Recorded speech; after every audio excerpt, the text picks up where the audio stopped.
Bonjour à vous tous. Je m'appelle Wule Ameyan. Je suis basée ici à Genève et c'est un plaisir de vous souhaiter la bienvenue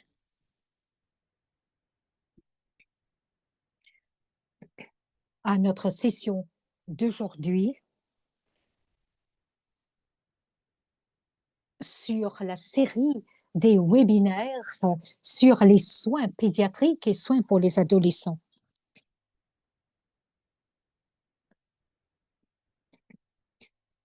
Alors ici, nous allons aborder et discuter des questions importantes concernant les soins pour les enfants et les adolescents.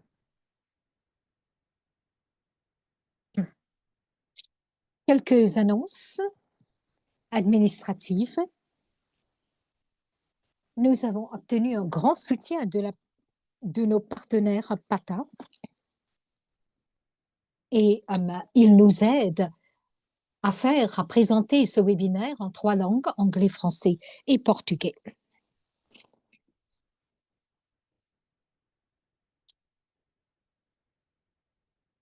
Diapo suivante.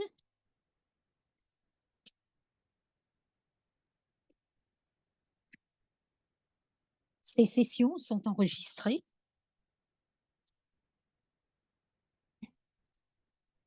Et nous pouvons partager ces enregistrements avec vous.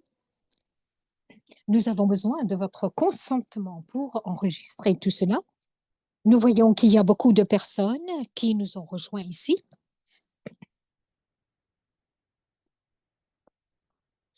Alors, présentez-vous dans la boîte chat. Mettez votre nom, l'organisation que vous représentez et de quel pays est-ce que vous nous avez rejoints également. Nous avons également notre équipe ici.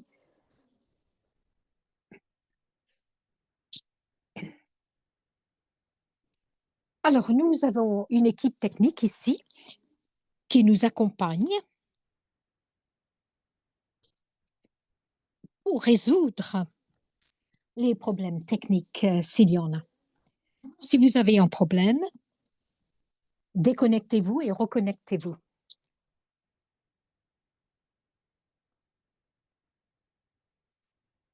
C'est un plaisir pour nous de nous engager avec vous tous. Alors, engagez-vous avec nous.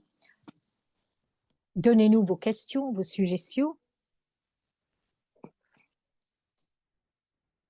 La question importante ici est que si vous avez des questions générales, vous pouvez contribuer en utilisant la fonction chat.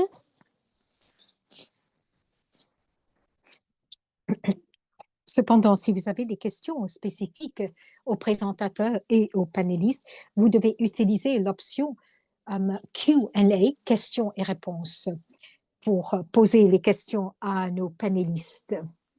Diapo suivante, s'il vous plaît.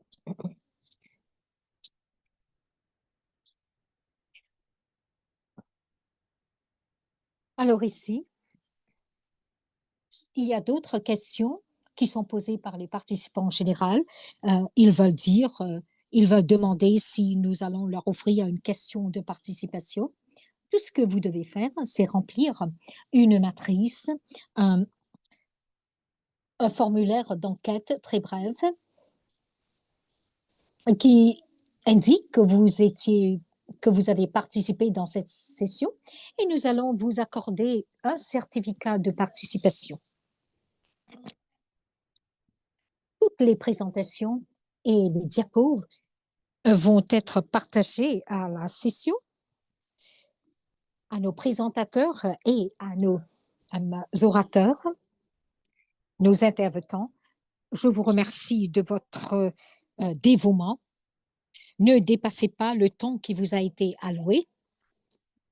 Et lorsque vous prenez la parole, ne parlez pas trop vite parce que nous avons des interprètes qui travaillent ici et soyez très brefs.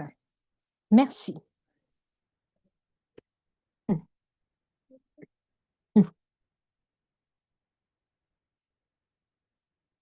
Alors ici, pour vous donner un peu d'historique, cette plateforme existe depuis beaucoup d'années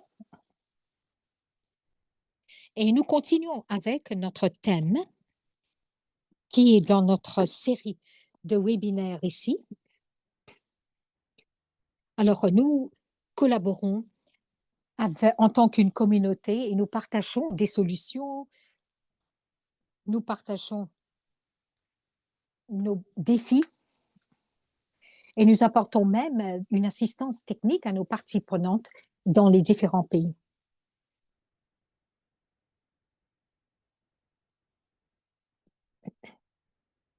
Ce qui est présenté n'est pas nécessairement quelque chose qui est entériné par l'OMS, mais c'est tout simplement des informations que nous partageons avec vous.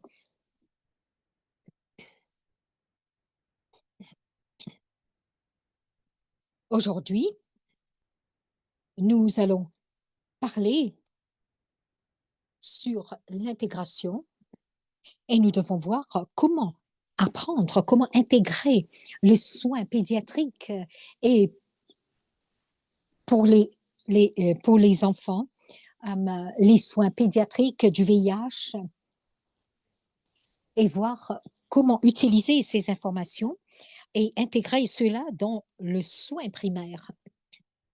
Ensuite, nous allons examiner les stratégies précises de différents pays en utilisant 2 études de cas pour indiquer comment les pays ont intégré en temps réel dans les services pédiatriques et pour les adolescents en matière de VIH. Et nous aurons les perspectives du personnel soignant.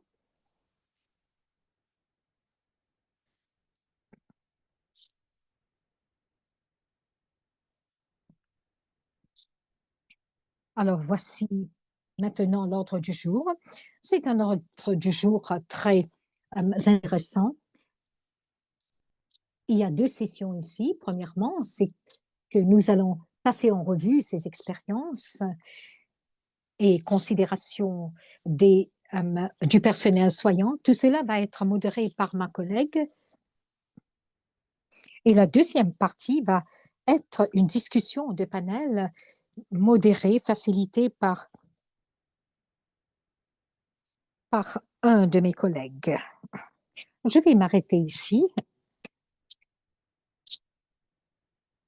et j'espère entendre vos expériences. Je vais maintenant passer la parole au docteur Wangé de la Tanzanie qui va parler. Patrick, vous avez la parole. Merci. Merci, Wole. Bon après-midi. Salut à tout le monde.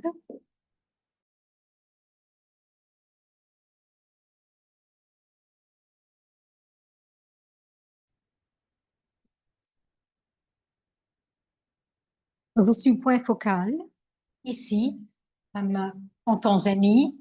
Je suis point focal. Je vais vous parler du point important de l'intégration de nos services du VIH.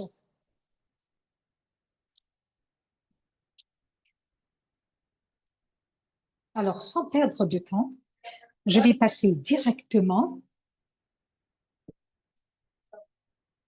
au programme et présenter notre premier intervenant, Andy. Il est conseiller stratégique des hépatites et programmes STI au sein de l'OMS. Andy va nous donner un aperçu régional de l'intégration des services du VIH dans le service primaire. Bienvenue Andy, prenez la parole. Merci beaucoup. C'est un plaisir pour moi de faire partie de notre session d'aujourd'hui. Je vais maintenant présenter mes diapos.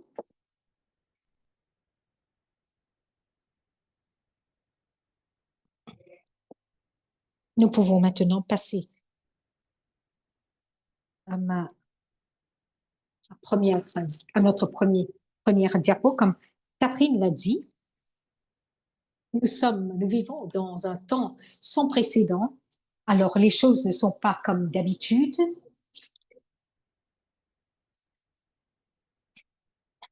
Ça nous a donné une opportunité pour contextualiser et vraiment faire face à nos défis. Euh, les ministères de la santé des différents pays vraiment sont les décideurs. C'est une grande opportunité pour nous de voir comment nous allons travailler dans le secteur du VIH et maintenant travailler avec le plan d'intégration pour avoir un impact.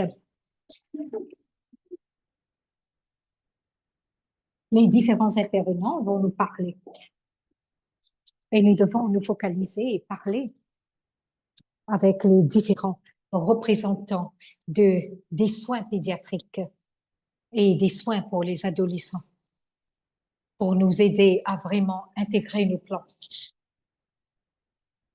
Et bien sûr, ça va également euh, nous donner, ça va nous aider à vraiment. Le UNAIDS, l'ONU-SIDA est en train de développer de bonnes stratégies.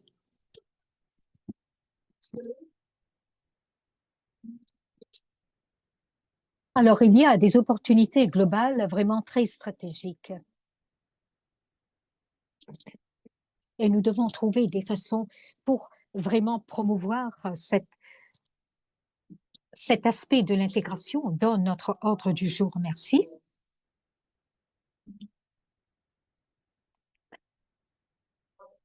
Je ne vais pas entrer dans les détails qui se trouvent sur les diapos parce que, comme Wale l'a dit, nous allons partager tout cela avec vous.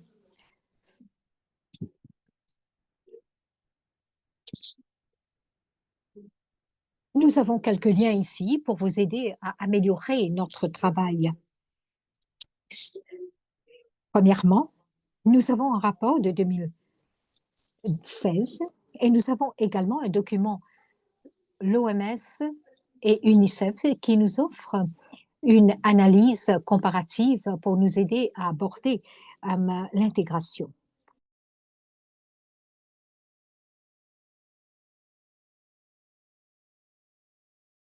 La terminologie est importante lorsque nous parlons de soins primaires au sein de l'OMS et l'UNICEF.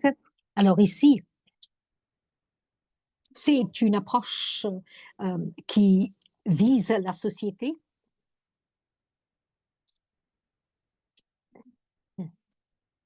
et ça comprend également les éléments d'engagement avec l'action communautaire pour réussir dans nos programmes. Les stratégies globales ont été approuvées par, par l'OMS et tout cela a été approuvé pour les années qui vont venir. Alors ici, nous avons des services et des systèmes qui visent les différentes maladies. Ça inclut la prévention primaire et le soutien des diagnostics. Ça inclut également des chapitres spécifiques à certaines maladies. Alors, nous espérons, nous avons organisé, conçu cela pour bien travailler ces stratégies ont été présentées à l'Assemblée de la santé mondiale.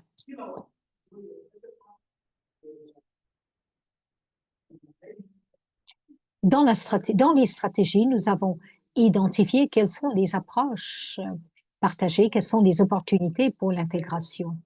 Et alors, nous gardons les enfants et les adolescents au centre de notre programme. Quelles sont les transmissions communes? Quelles sont les morbidités communes? Est-ce qu'il y a des populations communes qui sont affectées de différentes manières? Par exemple, les personnes qui sont pauvres, des familles dans les régions rurales. Et quels sont les types communs de prestations de services? Également, les approches conjointes pour adresser les déterminants. Alors, dans le premier rapport de progrès, nous avons identifié quelques opportunités et tout cela, ça n'adresse pas spécifiquement les enfants et les adolescents, mais nous devons ici reconnaître euh, les programmes au niveau des pays. Chaque contexte est différent et chaque contexte nécessitera une approche différente pour identifier où se trouvent les opportunités d'intégration. Bien sûr, il y a des opportunités autour des systèmes de données et également nous pouvons viser une population spécifique. Alors, nous avons mis en œuvre ce programme l'année dernière. Nous avons enregistré quelques succès. Alors ici, nous avons identifié,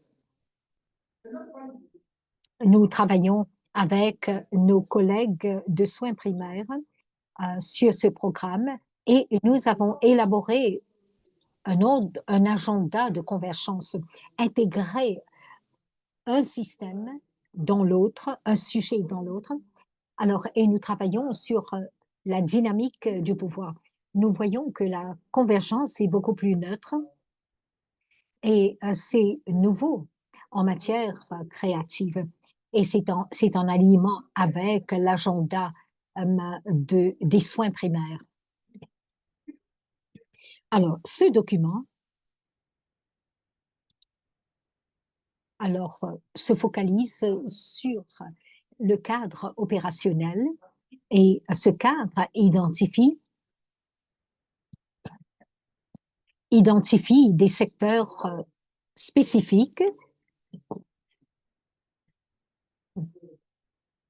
Le point important ici, c'est que lorsque nous examinons, par exemple, le leadership politique et le niveau communautaire, nous pouvons voir qu'il y a le soin à différents niveaux, au niveau la main-d'œuvre, et nous regardons également les autres, euh, les autres départements. Vous pouvez lire vous-même dans le document. Au niveau stratégique et opérationnel, nous avons utilisé cela pour générer des résultats importants concernant l'aspect de l'intégration, pour optimiser les services offerts aux enfants et aux adolescents. Alors ici, il y a beaucoup d'autres informations qui se trouvent derrière cela. Et on va apprendre plus lorsque nous allons présenter les expériences nationales. Dans la documentation des meilleures pratiques, dans 2 mois, un nouveau document va émerger qui extrait des exemples, si je me rappelle bien, de la Namibie, du Brésil, du Vietnam. Et nous allons voir comment cette emphase opérationnelle peut nous aider. Alors, quel est le processus ici qu'on utilise? Comment définir vos problèmes, faire vos évaluations. Ça, c'est un exemple utile. Si vous vous posez la question, où est-ce que je dois commencer pour établir une approche d'intégration? Alors ici, il y a des étapes que Genesis a identifiées. Premièrement, vous devez définir les problèmes et conceptualiser l'intégration tout en reconnaissant que différentes personnes ont différentes compréhensions conceptuelles.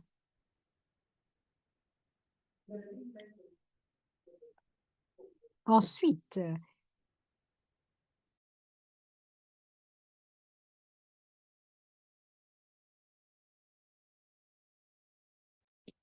nous devons voir quels sont les modèles d'intégration que nous devons utiliser et quels vont être des systèmes pour soutenir notre prestation de services.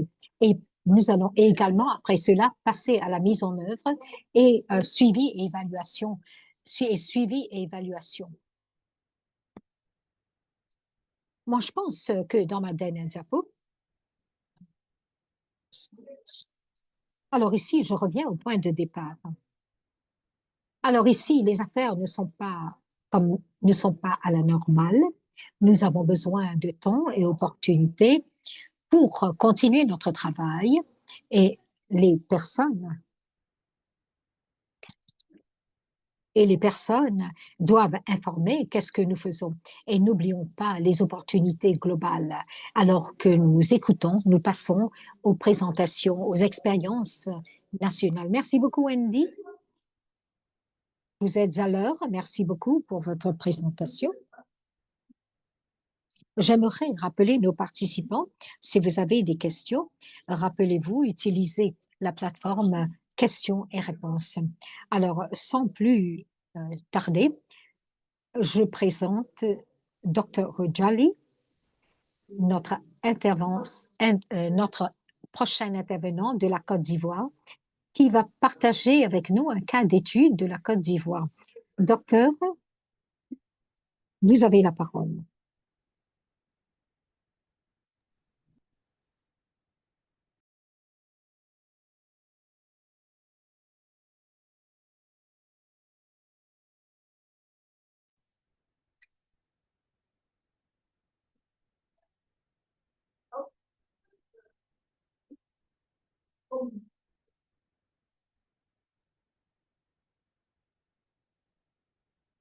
Est-ce que vous êtes en ligne, docteur?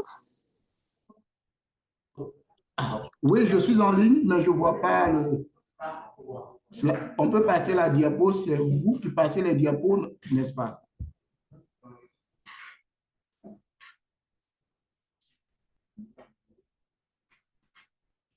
Diapo. Slide, please. OK, donc notre intervention va s'articuler autour de ces points. Un contexte, nous parlerons également des défis de la prise en charge, des résultats du modèle d'intégration et de nos perspectives. Slide. Bien, donc, en termes de... Il faut dire qu'au niveau de la Côte d'Ivoire, selon les données du Spectrum 2025, sur la base des données de fin d'année 2024, nous avons 406 000, un peu plus de 406 000 PVVIH estimés avec 17 000 enfants qui représentent les 0 à 14 ans, représentant 4% des PVVIH estimés. Et il faut dire que 18% des nouvelles infections sont donc générées par des adolescents de 15-24 ans, 12% générés par les enfants de 0 à 14 ans dans les 8 209 nouvelles infections donc estimées pour 2024. Et la couverture ARV est de 72% chez les 15 ans et plus et 78% chez les 15-19 ans et seulement 44% chez les enfants de 0 à 14 ans. Nous avons un engagement de la Côte d'Ivoire dans la coalition pour l'élimination du sida pédiatrique et donc qui couvre la période 2023-2026. Ici, nous devions parler des soins primaires, mais nous n'avons pas au niveau du pays une politique en tant que telle, puisque des éléments en tant que soins primaires ont été laissés, c'est-à-dire les cas de santé qui allaient vraiment au fond des communautés, parce qu'on a une bonne progression donc, dans notre système de santé en termes d'accessibilité, mais qui se présente normalement au niveau de l'organisation du système en un versant administratif et un versant off. C'est-à-dire on a des structures spécialisées et on a des structures de premier contact au fur et à mesure selon la pyramide sanitaire. Vous voyez le côté droit, le versant soins. Et donc, c'est plutôt dans cette organisation du système que nous avons tenté d'intégrer la prise en charge des enfants à tous les paliers donc, de la pyramide sanitaire. Slide. Ici, on a bien voulu comprendre sur la base des estimations dans le cadre du modèle utilisé Spectrum, mais ça, tout le monde le sait, ce sont donc les risques de transmission de VIH chez l'enfant, selon que surtout quand la femme est absente de traitement au cours de la période de la grossesse, au cours de l'allaitement. Donc, ce sont des chiffres qui vont être partagés. Je ne vais pas m'attarder dessus, mais c'est de dire que la question d'accès aux services pose un problème et vous allez voir pourquoi dans les diapos qui suivent. Slide. Et donc ici, nous avons pris les données de fin 2022 que nous avons interprétées avec le concours de l'équipe de l'ONU-SIDA dans le cadre de l'écriture du plan opérationnel pédiatrique. Et vous allez voir ici que ce que nous constatons dans les différentes cascades, les enfants sont très mal logés. Vous allez voir que la couverture est à 44% au niveau du traitement. Et puis, ils ont également un problème au niveau de la suppression de la charge virale. Mais ceci étant, ce qu'on constate, c'est qu'il existe donc de profondes inégalités entre les enfants et les adultes dans l'accès aux services. Ça, c'était le premier constat. Et on voit que la conséquence, c'est que seulement 44% des enfants vivant avec le VIH connaissent leur statut, contre 89% des femmes vivant avec le VIH. Mais l'avantage, c'est que quand on arrive à dépister les enfants, 100% des enfants qui connaissent leur statut sérologique arrivent à être mis sous traitement. Le deuxième défi subsiste au niveau du troisième 95. Slide. Et donc, l'autre défi, c'est qu'on se rend compte qu'il y a un faible niveau de dépistage des enfants, mais ce pourquoi je disais qu'au niveau des soins primaires, parce que le problème des enfants subsiste à tous les niveaux, qu'on soit dans les grandes agglomérations ou en périphérie. Vous voyez que 40% des enfants sont situés dans le district d'Abidjan, qui est une grande agglomération de la Côte d'Ivoire, et le secteur privé, on a encore des difficultés pour capter les données du secteur privé. Donc, dans nos stratégies, c'est beaucoup plus dans cette perspective que nous travaillons pour améliorer donc la prise en charge des enfants. Slide. Et donc, ce que nous avons fait dans notre modèle d'intégration, c'est qu'on s'est rendu compte qu'il y avait des occasions manquées. Vous avez vu le constat de nos chiffres entre la mère et l'enfant. Les mères qui recevaient les services et les enfants, non. Et donc, nous avons mis en place un modèle d'intégration pour que nous ayons des types de one-stop service, c'est-à-dire au même point d'offre. On a voulu que l'adulte, c'est-à-dire que la mère et l'enfant puissent être pris en charge au même point d'offre de service. Donc, on a donc fait le processus d'intégration pour la formation des prestataires de santé et également la question de l'offre pour avoir. Et ça s'est fait depuis 2012 et nous y sommes encore. On a fait en sorte que l'option B+, l'avantage de l'option B+, c'est de faire en sorte que tout ce qui est de l'ordre de la prévention en termes de transmission mère-enfant et de la prise en charge soit fait par le même acteur. Donc, on a mis en place l'option B+, pour faciliter l'offre de tous les services, et à la mère et à l'enfant. Nous avons également eu la délégation des tâches de certains services, tant le dépistage, les distributions communautaires et tout ça, avec les communautaires qui interviennent également dans notre système. Et on a mis en place le plan opérationnel 2023-2025 pour accélérer donc la prise en charge pédiatrique. Slide. Et donc, les progrès que nous avons eus dans ce processus, c'est qu'on a eu d'abord, on a eu un plan budgétisé. Ce plan a permis la mobilisation donc, interne de tous les acteurs, et on a pu mettre en œuvre un certain nombre d'initiatives et d'innovations, notamment le projet Risque Zéro avec l'USAID, le PEFA et l'ONG Confiance, qui a mis un focus sur les OEV et les enfants des populations clés. On a eu le projet NZASA avec le réseau des personnes vivant avec le VIH qui a vraiment traduit le niveau de la mobilisation communautaire et permis le renforcement des organisations donc pour améliorer donc la prise en charge pédiatrique dans le cadre du plan d'action pédiatrique. Ce projet a contribué à l'accélération de la réponse aux enfants donc, et faciliter toutes les interventions depuis 2024. Nous avons également le renforcement de l'index testing, qui est le dépistage des membres de la famille, et cette stratégie d'identification des enfants, parce qu'on avait beaucoup plus ce problème à ce niveau, a permis donc également d'avoir donc une amélioration dans l'offre de services aux enfants. Slide. Donc, vous voyez ici, ce que nous mettons, c'est vraiment pour vous montrer les progrès. Vous allez voir que la cascade au niveau des enfants tout à l'heure, la couverture s'est améliorée. Vous allez voir les chiffres ici. Donc, la cascade du traitement avec le groupe d'âge. Donc, ici, vous allez voir qu'on est à 78, 88% depuis la connaissance du statut. Et puis, au niveau donc de la cascade de traitement chez les adultes, vous voyez le changement. Mais on voit un net progrès au niveau des enfants. Pour dire que les efforts consentis ont permis d'améliorer donc la couverture en traitement chez les enfants, mais nous savons que persistent encore des défis et surtout la question de la suspension de l'aide américaine également laisse subsister des interrogations. Et donc, slide. Donc, les perspectives que nous envisageons au niveau du pays, c'est de mettre en place un système intégré de convoyage assuré donc la pérennisation des interventions, mais surtout des interventions des acteurs communautaires, voilà, en créant éventuellement des profils d'agents, des interventions qui sont choses, qui sont donc mises en œuvre par ces agents communautaires-là, dans la perspective donc des difficultés qu'on a avec la suspension de l'aide américaine. Et puis, cela aussi, nous envisageons réorganiser en interne les membres des équipes hein, pour assurer la continuité de l'offre. On veut aussi disposer de personnes ressources compétentes au niveau des structures. Je rappelle que pour donc intégrer la prise en charge des enfants, nous avons d'abord formé des non-pédiatres à administrer les soins aux enfants.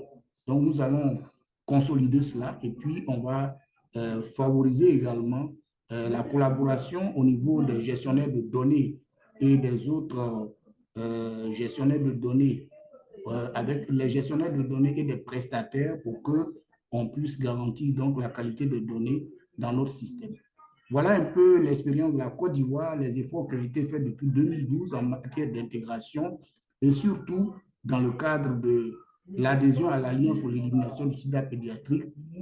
Nous avons vraiment une accélération des interventions. Slide. Donc, voilà, je vous remercie pour votre aimable attention.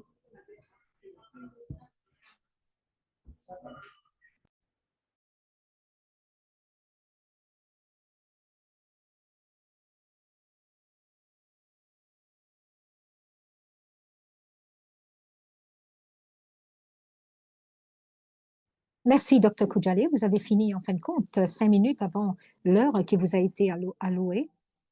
Rappelez-vous que nous avons la plateforme Q&A, questions et réponses.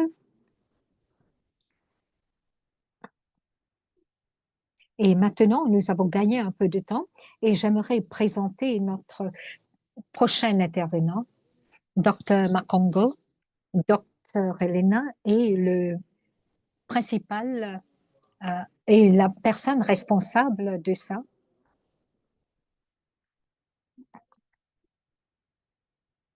Au ministère de la Santé en Ouganda. Et va partager avec nous l'expérience de l'Ouganda. Vous avez la parole, docteur. Merci beaucoup pour m'accorder cette opportunité pour faire ma présentation en Ouganda concernant l'intégration des services pédiatriques et pour les enfants en Ouganda.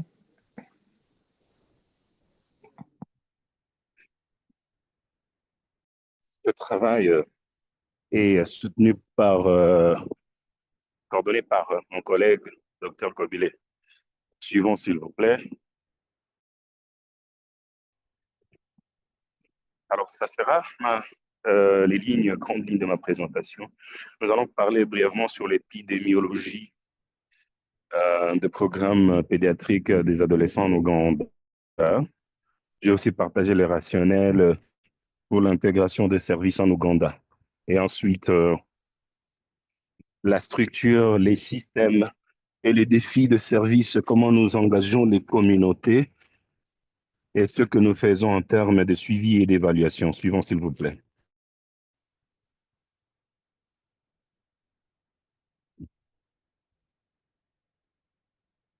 Comme vous pouvez le voir sur les diapositives, Tout se passe très bien en termes de cascade de 3,99, mais lorsqu'il s'agit des enfants et des adolescents, comme vous pouvez le voir, la performance est encore en retard significativement, un peu plus loin des cibles escomptées.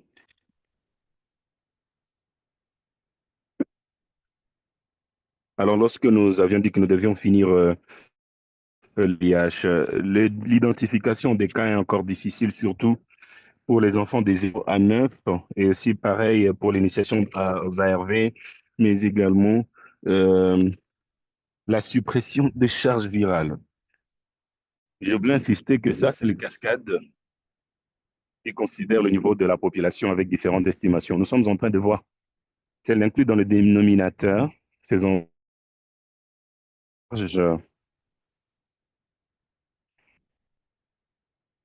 suivant s'il vous plaît.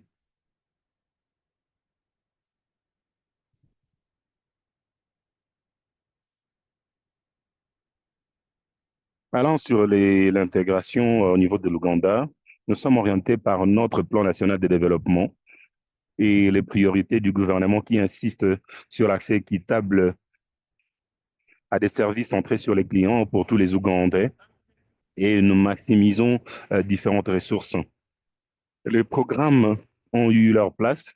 Nous savons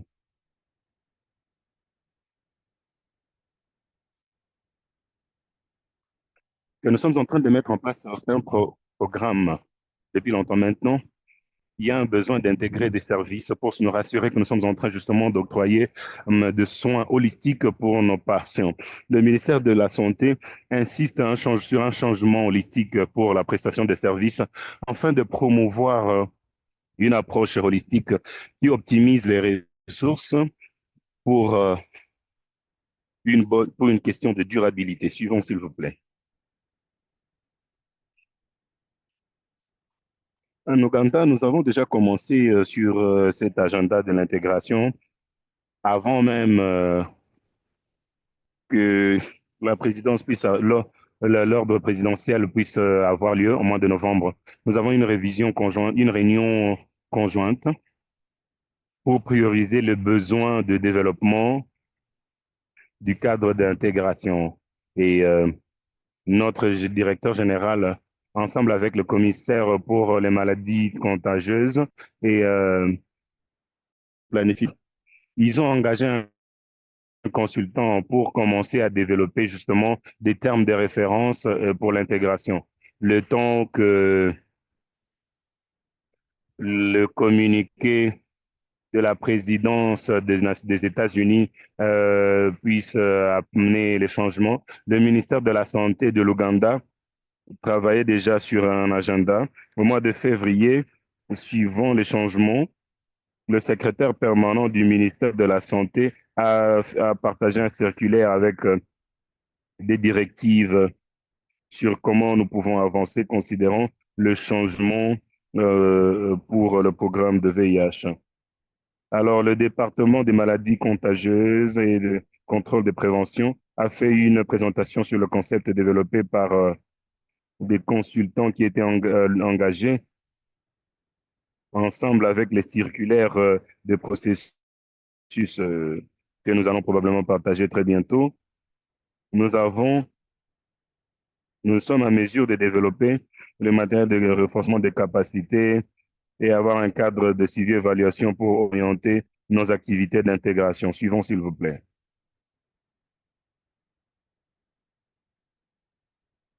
Nous avons une structure nationale qui soutient l'agenda d'intégration et nous avons une équipe qui se concentre sur la prestation des services sur les ressources humaines, de la santé, des finances, de la chaîne d'approvisionnement,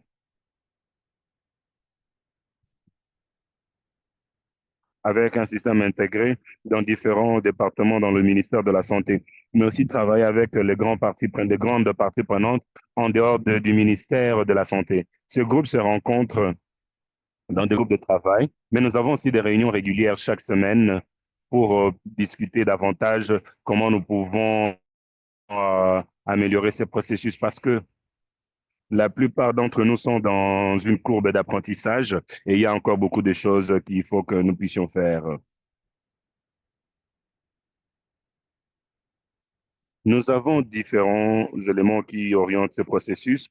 Nous avons le paquet national de santé pour l'Ouganda qui articule comment est-ce que nous pouvons gérer les patients et ajouter tous les systèmes nécessaires pour nous rassurer que nous donnons des services efficaces. Nous avons aussi directive. Cela nous aide pour voir comment est-ce que nous pouvons avoir des services intégrés au-delà du programme de VIH. Et à droite, c'est les circulaires que nous avons eu au mois de février.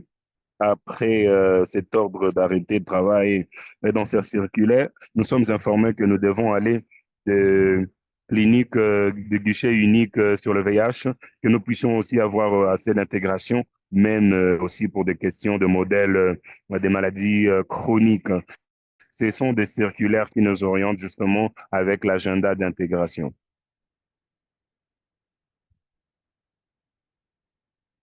Nous avons été en mesure de développer des guides pratiques avec des normes de la mise en œuvre et aussi les outils, différents autres outils.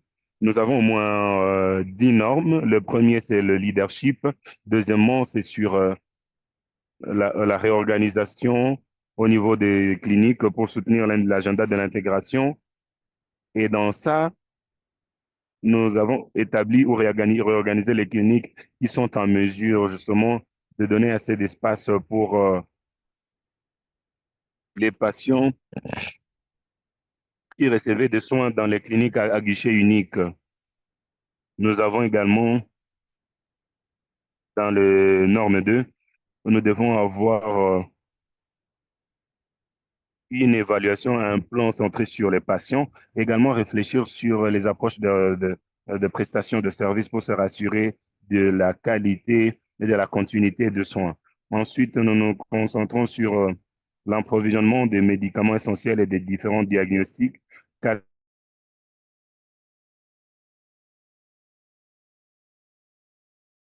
éléments sur les ressources humaines.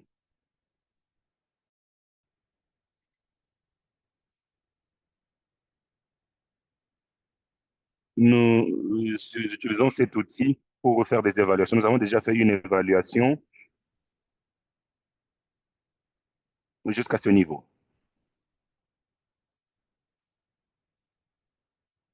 Nous avons mené notre première évaluation après le circulaire qui a été publié au mois de février. Et les résultats, c'est les résultats que nous avons obtenus de cette évaluation. Certaines normes fait que nous ne puissions pas tout montrer ici, mais en large. En termes de leadership, au niveau de la région, tout se passe bien. Mais lorsqu'il s'agit du leadership et des espaces de clinique, vous pouvez voir qu'il y a encore un peu de soucis. Et lorsqu'il s'agit de la chaîne d'approvisionnement, tout se passe relativement bien. Nous avons encore un peu de soucis d'engagement communautaire, mais de manière générale, dans la région et des pays, c'est en jaune, c'est-à-dire que la plupart des normes sont réalisées. Alors, nous allons rentrer dans une autre évaluation pour voir la première évaluation, pour voir s'il y a de l'amélioration au niveau des cliniques. Suivant, s'il vous plaît. Alors, ça, c'est un exemple de ce que nous aurons. Il y aura une réunion de redevabilité et vous pouvez voir que dans différents points, je sais que ceci va se passer dans différents pays. Et dans différents pays, ça ne sera pas quelque chose de sur mesure. Vous pouvez voir, par exemple, le modèle de Mbale, l'étude des cas de district de Mbale. Il y a une intégration d'au moins 300 patients avec au moins 8 prestataires de services. Si vous regardez les risques qu'ils utilisent, un modèle de soins et les cliniques opèrent pas 5 jours par semaine. Et les prestataires de services, la prestation de services est réduite au niveau des centres. 1, 3 et 4. Suivant, s'il vous plaît. Certaines adaptations que nous voyons, l'innovation au niveau des districts, l'engagement avec les parties prenantes et leurs réunions pour parler de l'agenda d'intégration et de tous les changements qui ont lieu. Ils utilisent le processus de l'évaluation de l'égalité. Le processus est très important et les personnes focales sont au niveau des districts. Ils s'engagent et ils développent des plans d'action et ils ont un programme de supervision, de soutien. Et il y a une réunion de redevabilité hebdomadaire et avec un plan de travail au niveau des cliniques. Ça, c'est juste pour vous montrer ces districts de Mbale dans la partie est de l'Ouganda sur comment ils essayent de suivre différentes normes pour l'intégration. Par exemple, nous avons été en mesure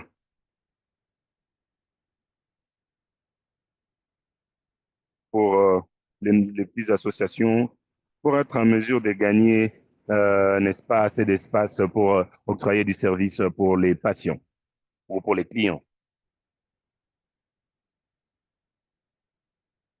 Alors, c'est comme de cette manière que les districts commencent à continuer à innover. Par exemple, pour le système de laboratoire, ils ont été en mesure d'obtenir des financements dans la facilité. Le financement qui est alloué à la facilité pour soutenir l'hybride, afin de se rassurer qu'il y a des échantillons de la facilité au centre jusqu'au laboratoire national.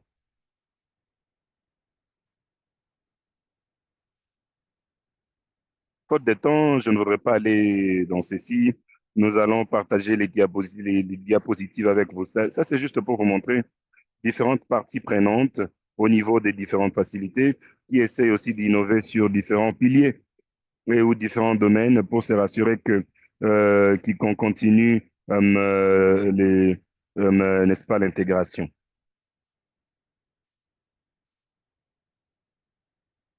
Ça, c'est un peu, c'est toujours pour le district de Mbale. Ce district s'engage avec les communautés pour pouvoir développer des clubs de patients. Ils mettent ensemble des financements pour se rassurer qu'ils sont en mesure d'acheter les produits qui ne sont pas au niveau des cliniques et aussi qu'ils sont en mesure de soutenir, n'est-ce pas, l'achat des médicaments pour les maladies non communicables.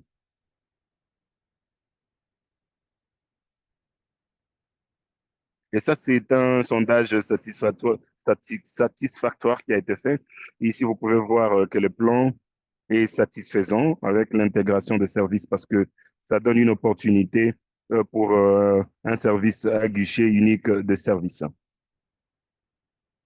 Certaines des leçons que nous avons apprises sont critiques pour utiliser l'amélioration des qualités à travers des clubs de patients. Nous voyons une amélioration des chiffres pour des personnes qui sont diagnostiquées avec les maladies non contagieuses à cause de l'intégration de services, mais aussi nivelé sur l'infrastructure dans le programme de VIH. Les cliniques sont à mesure de grandir les espaces pour voir les patients ensemble à travers différents cadres et aussi intégrer le service communautaire. Et ma dernière diapositive, mais les défis qui vont rester, c'est les commodités, les biens.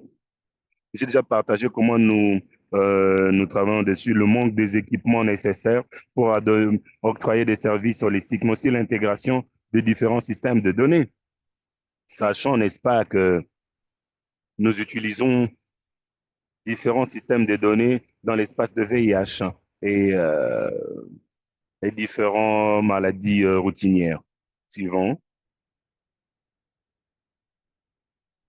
nous voulons reconnaître différentes personnes qui soutiennent cet agenda d'intégration.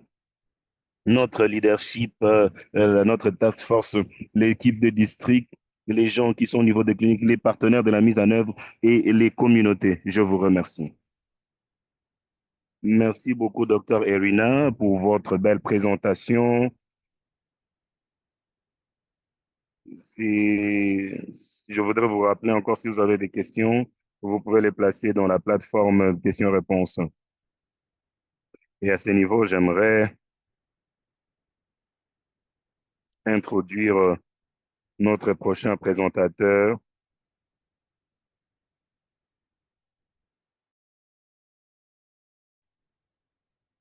Dr Vanessa Motau.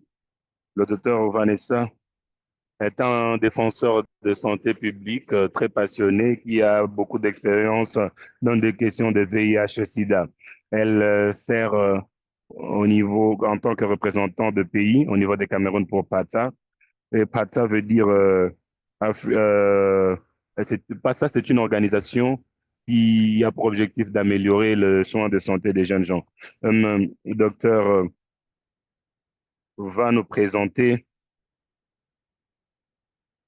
comment l'intégration des services se présente.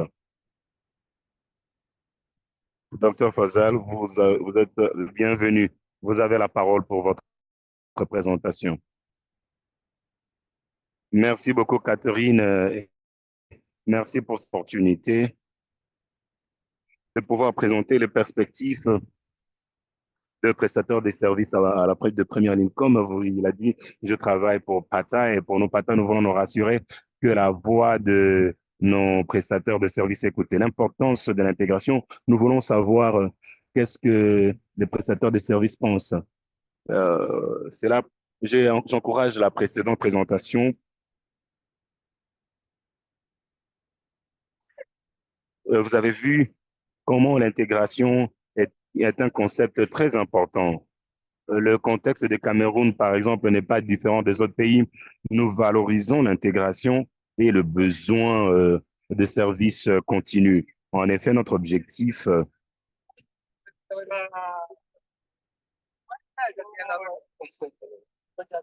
nous voulons reconnaître les lignes directives de 2024 où on a placé tous les NCD, les STI et différents autres aspects. Il n'y a vraiment pas de voie facile sur comment est-ce que cela doit se passer. Et c'est ce qui crée vraiment un grand problème pour nous en tant que prestataire de soins de santé. Alors, il n'y aura pas de voie pour l'opérationnalisation. Au niveau du Cameroun, à travers le programme de partenariat de Percé, PATA a soutenu 22 sites, 20 sites dans différents districts, comme vous pouvez l'imaginer.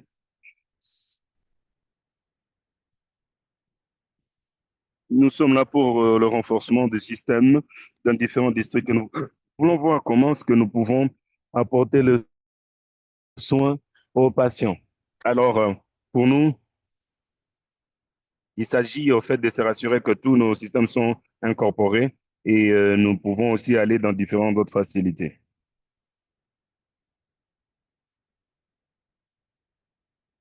Certains modèles que vous voyez sont au niveau des Cameroun, c'est au niveau des cliniques qui opèrent dans des points de service à guichet unique où les patients peuvent venir recevoir des questions sur différents aspects avec différents prestataires de services. Je pense que lorsque le docteur Léonard a présenté, j'ai réalisé que nous faisons des activités similaires à travers différents pays. Nous avons reçu un maximum de services. Bien sûr, ce n'est pas tous les patients ont besoin de la même chose. Je pense que nous sommes en train d'avoir le progrès. Nous regardons aussi d'autres points d'entrée. En dehors des services à guichet unique, qu'en est-il des patients qui partent dans d'autres points d'entrée? Alors, il s'agit ici de former différentes personnes pour différentes activités et que nous soyons en mesure d'offrir des services qui seraient importants pour différents patients. Alors, l'intégration en dehors de cliniques de VIH. Nous voyons aussi l'intégration L'une des bonnes choses que nous avons vues au niveau des pays, c'est que la plupart des centres qui octroient des consultations anténatales sont convertis en point de traitement de VIH. Alors ça, c'est un plus pour nous parce que si nous voyons le mouvement là, alors nous devons être en mesure, nous serons en mesure d'avoir plusieurs tests et si nous pouvons les diagnostiquer, nous pouvons les traiter. Au niveau communautaire, nous considérons aussi les systèmes de taxes, hein, vous savez, qui font partie du système de santé. Alors pour nous, pour ces communautés, s'il s'agit au fait de les intégrer dans des systèmes au niveau de communauté. Nous regardons aussi où nos enfants et quand nos enfants ont des problèmes. Et nous formons aussi des enseignants avec des services de sections de protection sociale pour que la plupart des enfants qui sont séropositifs ont besoin de soutien, de plus de soutien. Alors, si nous pouvons nous expandre, cela pourra nous aider à avoir un service holistique pour les patients. Nous sommes tous d'accord que l'intégration n'est pas un nouveau concept. Cependant, il y a un changement, il y a des changements qui s'opèrent. Nous suivons aussi ces changements. Un exemple, par exemple, des facilités au niveau de Cameroun.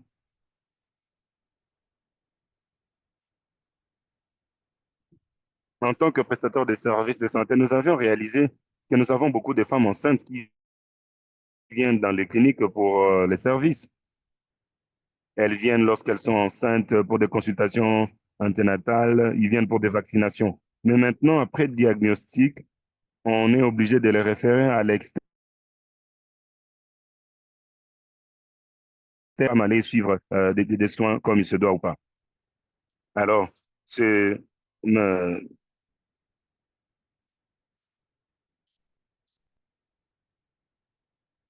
nous savons que nous mélangeons, nous faisons un mixage entre le VIH et la tuberculose. Mais à cause de ces intégrations, nous savons maintenant que nous avons des patients qui sont séropositifs, on doit les référer à l'extérieur. Nous ne savions pas ce qui s'est passé. Alors, nous nous sommes décidés d'intégrer le service de tuberculose dans ces centres où les patients, pas seulement devraient être dépistés, mais qu'ils soient aussi traités. Dans la phase 3, comme il n'y avait pas de gestion pour les enfants, ces enfants,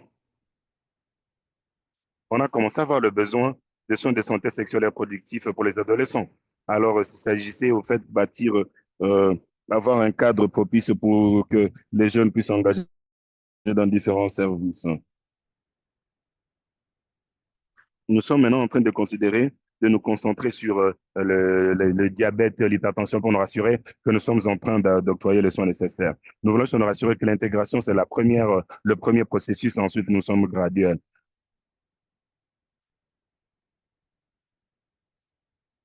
Les impacts que nous avons vus dans l'intégration en termes de bons résultats pour nos patients, où nous sommes en train de voir différentes questions, pas seulement une seule maladie. Maintenant, nous avons amélioré l'accès pour et pour les prestataires de services, nous avons un sens de satisfaction et nous sommes en mesure de voir le niveau où les patients sont arrivés à être sûrs qu'ils reçoivent tous le même confort et la même joie.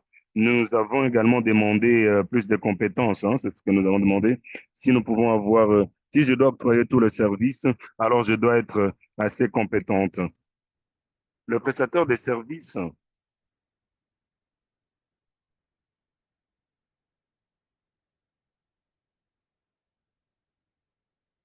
avoir tous ces services pour le patient suivant. Certains défis auxquels nous avons fait face en matière de l'intégration, où on a sous-estimé nos services. Nous ne sommes pas oublieux de réalité pour le moment. Si une femme vient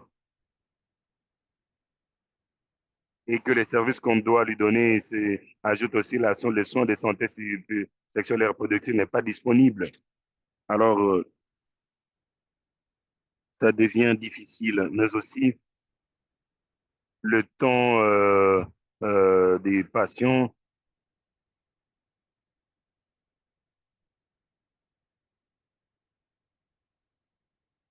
la capacité limitée, nous avons aussi le transfert de patients. Lorsque cela arrive, ça amène différentes lacunes pour ce service intégré. Le grand problème ici, c'est l'outil de collecte de données fragmentées. Nos outils ne parlent pas le même langage avec ce que nous voulons faire. 6 ou 7 outils lorsque nous devons, par exemple, traiter un seul patient. Lorsque vous regardez ceci, considérez ceci. Nous avons, par exemple, les services de mentorat et alors nous devons comprendre l'intégration et aussi l'impact de ces services qu'on offre. Euh,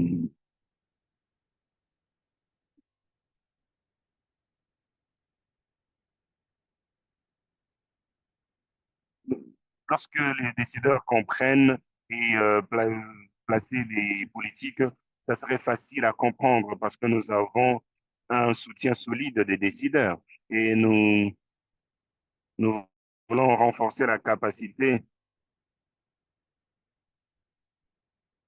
pour nous rassurer qu'ils sont tous prêts pour octroyer les services de manière holistique. Nous voulons savoir tout ce qui est prêt. Comment est-ce que nous allons rendre cela euh, important pour que le prestataire de services puisse en tirer en termes de la gestion des pays? Bien sûr que les communautés sont présentes. Nous pouvons être très confiants et mieux utiliser les données. Et pour nous rassurer que nous ne sommes pas seulement en train de faire des choses en vase clos, mais que nous sommes en train de travailler ensemble, nous incluons alors nous sommes en train d'inclure les services pour rencontrer le besoin des patients. Pour conclure, c'est juste dire que nous, en tant que prestataires de santé primaire, nous voulons mettre en place des soins holistiques pour les patients. Nous devons prioriser une intégration. Euh,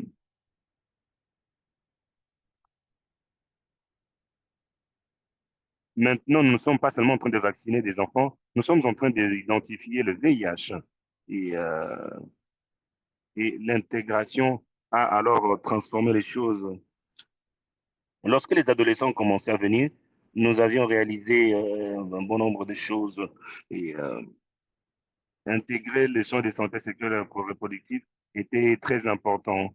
Et sincèrement, l'intégration a ouvert les portes, investir dans cela et essayons nous voulons vous aider pour que vous puissiez nous aider.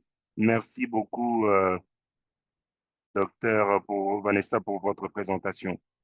À ce moment, je voudrais remercier également tous les présentateurs pour le bon travail et les belles présentations qu'ils ont faites.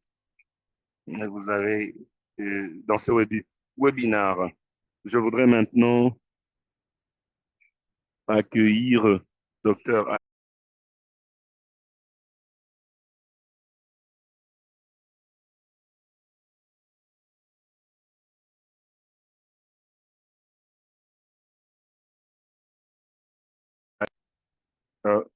Merci beaucoup à tous les présentateurs pour des belles présentations que vous nous avez données. Ça nous a donné en fait la quintessence de ce qui se passe dans différents pays. Maintenant, pour la deuxième partie de ce webinaire, nous avons une discussion en panel. Nous avons des bons panélistes. Certains de nos panélistes, nous les avons déjà entendus parler. Alors, je ne vous avec ce que le docteur Eleanor, docteur Vanessa, nous avons James Connoy, qui est directrice de VIH.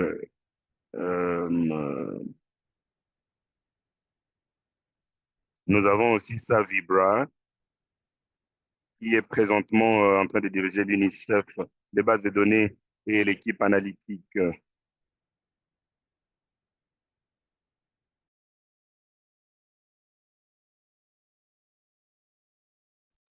Nous allons poser quelques questions à nos panélistes.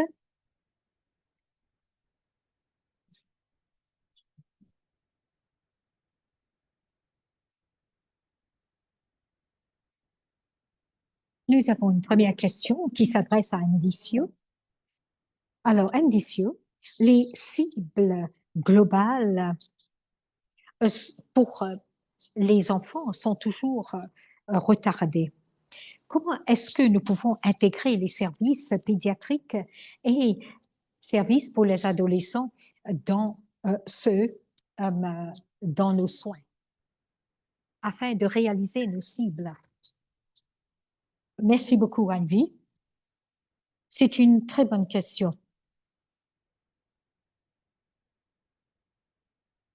Je fais référence à certains des diapos que j'ai utilisés.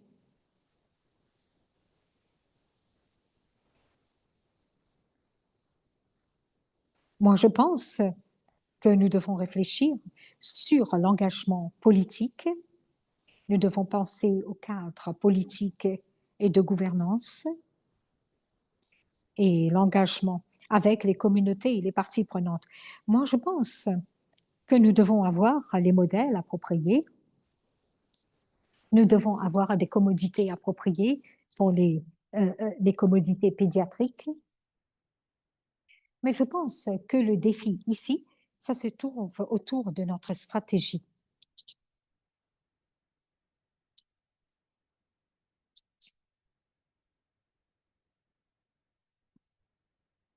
Et vraiment, nous devons mettre en priorité les soins pour les enfants et les adolescents.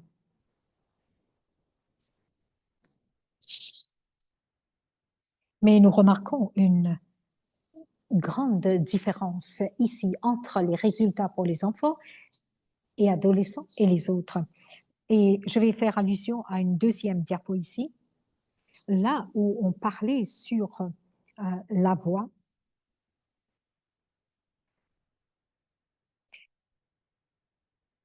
Alors ici, c'était les 8 étapes de l'exemple de Genesis. Alors ici, nous avons besoin de nous concentrer là-dessus.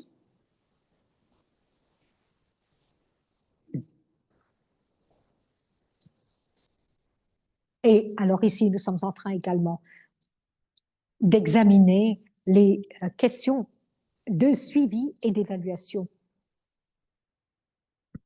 Alors, il est très important, nous devons continuer de la manière dont nous avons fait, dont nous faisons maintenant, c'est collaborer, avoir les expériences nationales. Alors, on entend que dans plusieurs pays, il y a un taux alarmant de croissance en ce qui concerne le VIH parmi les enfants et les adolescents. Alors, comment atteindre ces jeunes? Alors ici, le secteur de la santé ne peut pas travailler tout seul. Nous devons travailler avec les communautés. Nous devons prêter l'oreille aux communautés et comprendre la prestation des services. Alors nous devons comprendre tout cela. Voir où se trouvent les barrières de qualité, les barrières qualitatives et où se trouve l'accès aux services.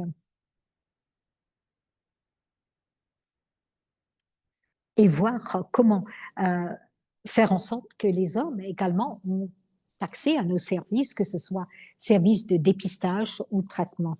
Nous devons travailler étroitement, sinon avec les communautés directement.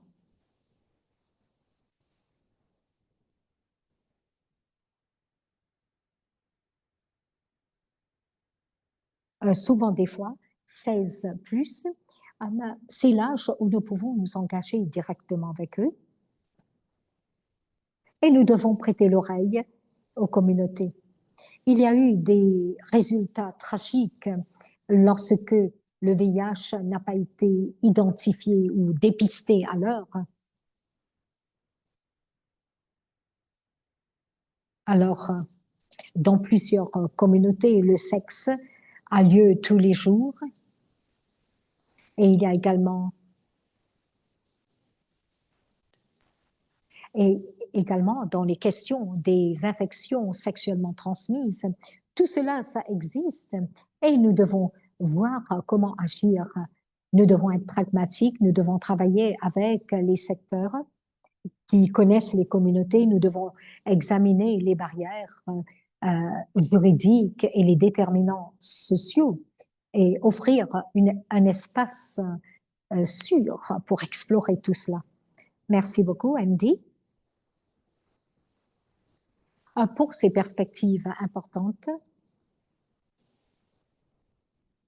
La discrimination concernant la stigmatisation, tout ça, ça existe et nous devons adresser tout cela, même pour la population générale et pour les personnes Nous devons voir qu'ils ont accès facile à nos services. Docteur Koudjale, est-ce que vous êtes parmi nous? J'ai une question pour vous. Oui, je suis là. Oui.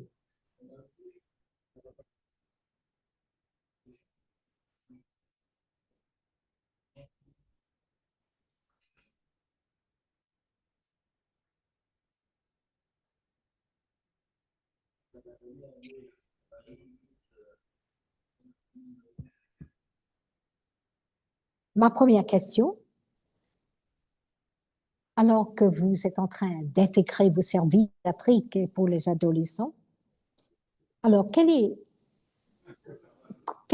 la planification de votre programme pour retenir l'expertise et les compétences afin d'assurer la qualité, une bonne prestation de service dans votre programme? OK, merci. Et donc, comme je l'ai dit tout à l'heure, là, nous avons, dans le cadre de l'intégration des services, effectivement, nous avons travaillé sur les ressources humaines parce que la difficulté qu'on a dans l'intégration des services chez les enfants, c'est souvent lié à l'organisation même du service au niveau des différentes structures. On a des spécialistes et on a des structures qui sont organisées de sorte que les enfants sont pris en charge ailleurs au niveau de la pédiatrie pendant que les adultes sont pris en charge ailleurs. De sorte que les enfants dépendant des adultes, une fois que la maman a fait déjà sa consultation, il est déjà trop tard pour aller refaire le rang, pour aller faire la consultation en pédiatrie. Et donc, l'effort que nous avons fait, c'est que pour une réponse à un problème de santé publique, il fallait faire en sorte que là où la maman est prise en charge, on puisse également administrer les services. L'autre chose, vous avez vu que j'ai parlé des OEV parce que généralement, les enfants, du fait de la transmission verticale, c'est souvent les mères inobservantes et on a beaucoup d'orphelins parmi les enfants infectés par le VIH, dépendant des familles d'accueil dans lesquelles ils sont. Donc, de sorte qu'il fallait aménager les choses pour faciliter l'accès aux services chez ces enfants-là. Et donc, c'est ces efforts qui sont faits en renforçant les capacités des prestataires, de sorte que, même n'étant pas pédiatre, ils soient capables d'administrer les services aux enfants. Qu'ils soient médecins, qu'ils soient infirmiers, qu'ils soient sages-femmes, avec l'option B plus T en même temps le traitement, ils peuvent initier le traitement chez l'enfant. Ce que nous sommes en train de faire aujourd'hui, au regard de la situation actuelle pour la question de la pérennisation, nous sommes en train de mettre en place en Côte d'Ivoire des poules de personnes ressources au niveau des régions et des districts, de sorte que la formation continue soit une réalité. Et ces personnes-là vont, puisqu'on a beaucoup de turnover chez les prestataires, ils vont de façon continue déjà orienter les équipes au niveau des districts qui remplacent déjà les équipes qui étaient sur place de sorte à maintenir les acquis au niveau des différentes structures. Donc, voilà ce qui est fait au niveau de la Côte d'Ivoire. La question de la gouvernance est importante. Nous sommes en train de faire aussi en sorte que toutes ces interventions soient intégrées depuis les écoles de base à l'INFAS et faciliter donc le maintien de tous ces acquis. Voilà, merci beaucoup.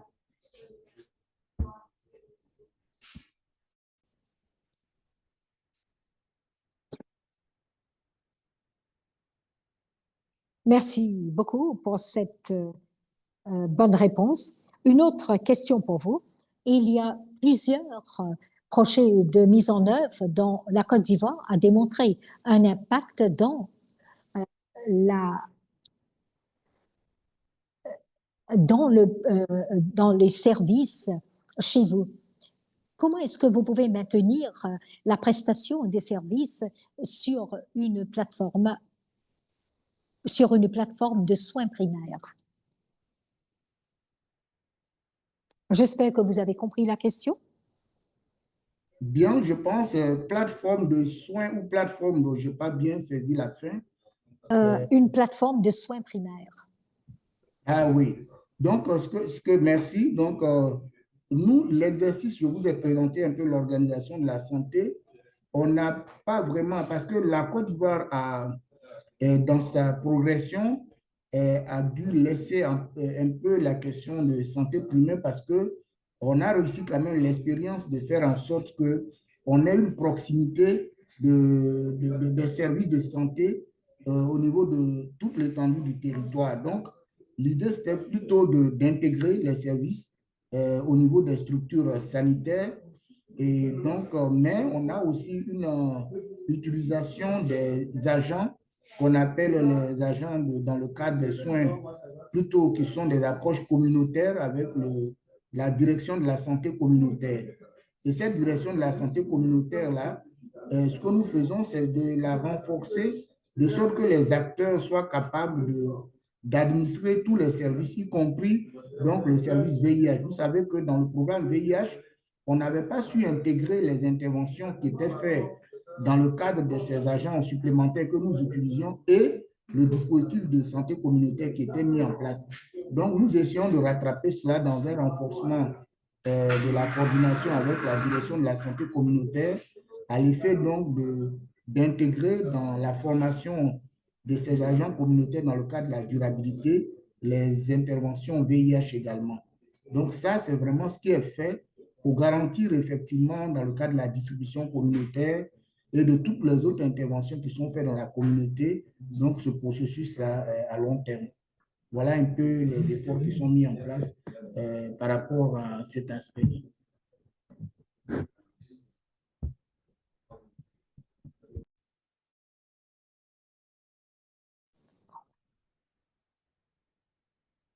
Merci beaucoup, Dr. Kujale, pour vos expériences. J'ai une question maintenant qui s'adresse au Dr. Elena. L'Ouganda a développé des services pour... Comment est-ce que les exemples pour intégrer les services du VIH pour enfants et les adultes, comment est-ce que ça peut être intégré dans votre service de santé? Merci beaucoup, Dr. Avier, pour votre question. Comme un des intervenants mentionnés, l'intégration n'est pas un nouvel aspect. On a vu cela depuis quelque temps. Nous observons l'intégration des services et nous avons maintenant l'occasion d'étendre les services mère-enfant afin de pouvoir offrir une plus grande gamme de services des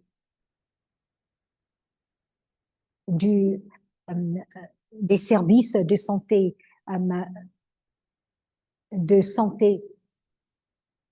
parce que ces mères parfois souffrent également d'autres maladies telles que l'hépatite, et nous sommes là pour agrandir la gamme de nos services afin que lorsque la mère et l'enfant viennent à notre santé, ils peuvent recevoir un soin complet afin de ne pas passer d'une salle à l'autre. En ce qui concerne les ressources humaines au niveau de la prestation des services, nous avons également une opportunité pour développer des paquets de formation afin de pouvoir former les agents de soins de santé pour offrir les soins aux mères et aux enfants. Alors, nous devons réfléchir ici comment étendre nos services de passation des marchés, services en matière de commodité.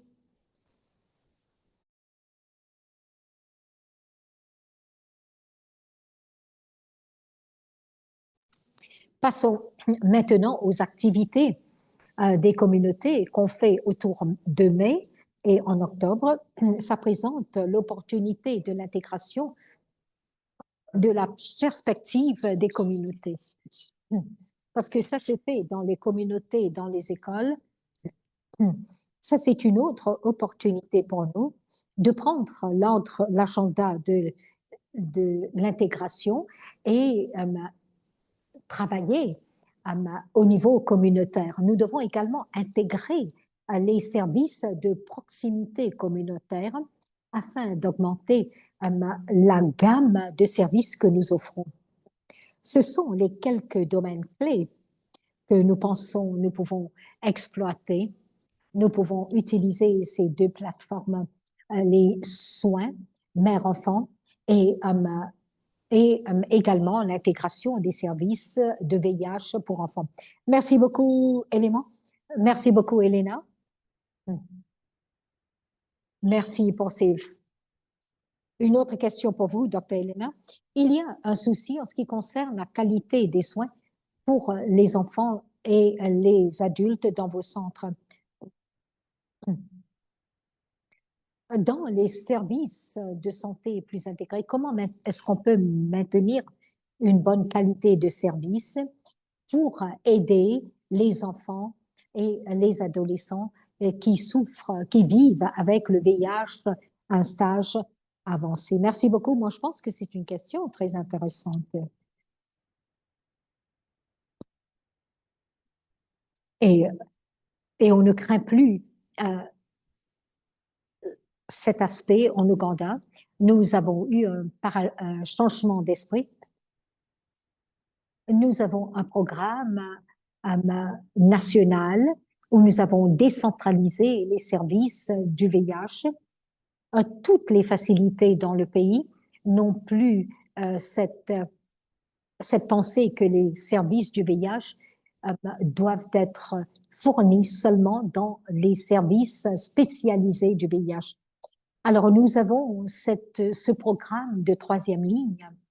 Lorsqu'on forme le personnel soignant régulièrement et on offre une supervision, ils peuvent faire un très bon travail dans la gestion de ces clients. Alors, de notre programme de troisième ligne, on est en train de renforcer les capacités ici afin de pouvoir étendre la gestion de la gestion de ces maladies dans les autres facilités. Dans nos programmes de santé, lorsqu'on dit à un patient ou à un personnel soignant, qui n'a pas de transport, et on leur dit maintenant, vous devez maintenant faire un très long trajet pour vous rendre dans un service spécialisé, ça pose un problème. Pour notre programme de troisième ligne, nous avons commencé la décentralisation de nos soins de santé. Et on fait le renforcement des capacités et on offre des formations. Nous faisons des formations basées sur les cas et nous utilisons des scénarios que le personnel soignant offre. Alors, de cette manière, nous pouvons utiliser le même outil pour assurer d'autres formations. Alors ici, en synthèse, je peux vous dire, c'est offrir de bonnes formations et offrir des formations au niveau des facilités, pas dans un atelier. Alors ça aide beaucoup. Merci beaucoup, Dr. Elena, pour nous donner cette réassurance que c'est possible pour vraiment décentraliser les services pédiatriques, même dans la gestion de scénarios compliqués. C'est très encourageant et nous espérons entendre vos expériences même à l'avenir. J'ai une question qui s'adresse à James. Avant la crise, beaucoup de programmes pédiatriques dans la région d'Afrique dépendaient sur un système robuste de chaînes d'approvisionnement. Quelles sont les stratégies et leçons apprises de la gestion de ces chaînes d'approvisionnement pour fournir les médicaments nécessaires aux enfants? Merci beaucoup, Ivy. Et merci beaucoup pour m'avoir invité à participer aujourd'hui. Je vais partager 3 aspects ici.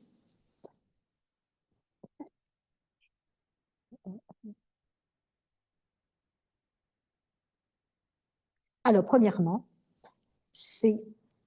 il faut maintenir un bon stock de médicaments spécialement pour les enfants. Il y a beaucoup d'exemples qui ont été publiés. Et bien sûr, il y a des programmes qui indiquent le problème qui est causé par l'interruption des médicaments parmi les enfants.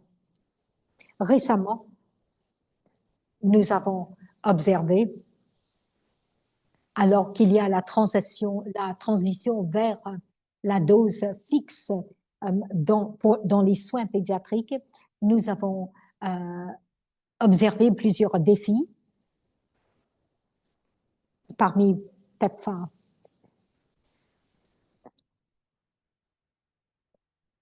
Et également avec les événements des 2-3 mois passés, ces commandes de médicaments ont été interrompues et on aurait eu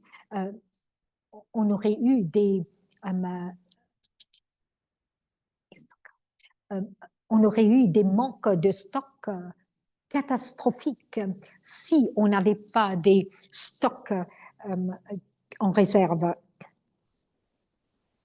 Alors,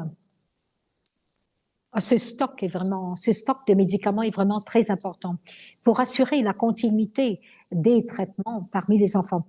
Et deuxièmement, on remarque également qu'il y a une fragmentation dans les soins pédiatriques et pour les enfants. Beaucoup de pays ont optimisé les traitements pédiatriques, mais beaucoup de pays ont des formulations fragmentées. Et il y a une introduction très lente de nouvelles formulations.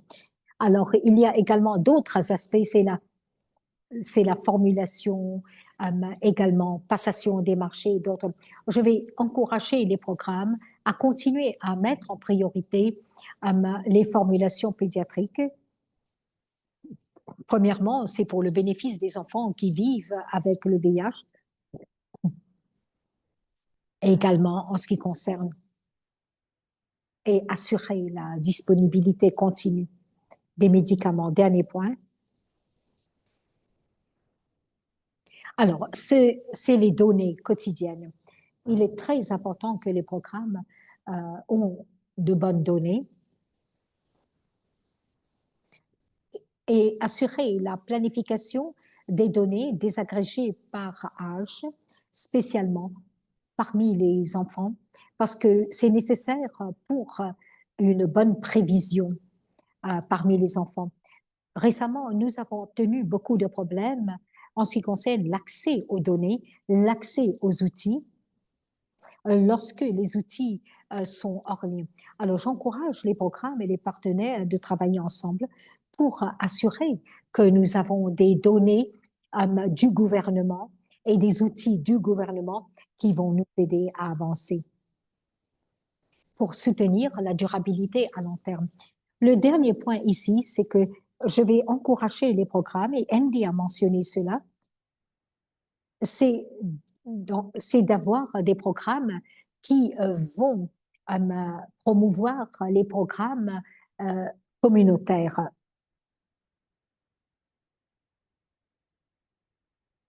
Alors, nous devons réfléchir comment est-ce que nous allons intégrer la gestion de la gestion des médicaments et voir, les programmes doivent voir comment est-ce qu'ils vont vraiment appuyer d'une manière durable la chaîne d'approvisionnement. Merci beaucoup, James.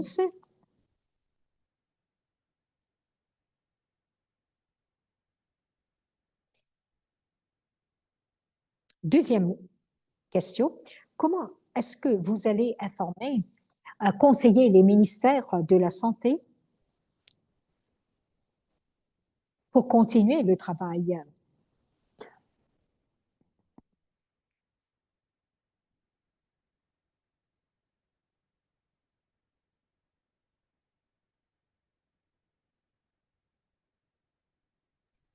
Lorsque nous pensons à l'intégration, il faudra noter que le présent système, nous sommes déjà en train de le considérer pas seulement en termes de prestations, c'est vrai pour différents programmes.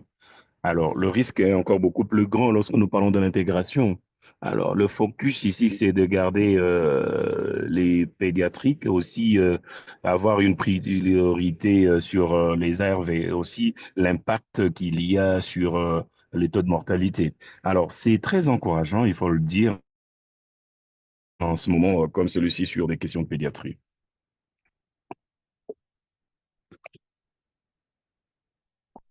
Point, nous devons nous préparer sur la demande la plus élevée dans la chaîne d'approvisionnement.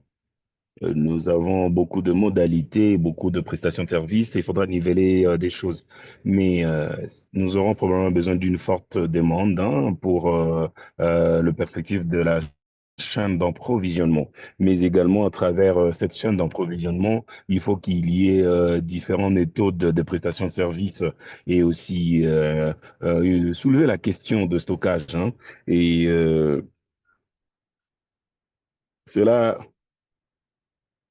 va nécessiter un bon planning ou une bonne planification. Et nous devons nous rassurer aussi que les pays euh, atteignent un niveau pour se rassurer qu'il y ait assez, n'est-ce pas, de ressources pour gérer cette intégration. Le dernier point serait justement de se rassurer que nous pouvons considérer toute la chaîne d'approvisionnement en ce qui concerne le besoin des patients de VIH. Et le focus ici, c'est rassurer qu'il y a assez de ressources, assez de produits dans la chaîne d'approvisionnement. Mais l'investissement des États-Unis, comme nous sommes en train de le soulever, ça va au-delà de toute la chaîne d'approvisionnement.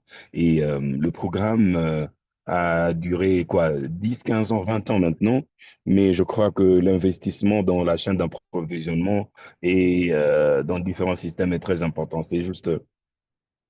Alors, nous sommes en train d'intégrer le VIH, les programmes de VIH.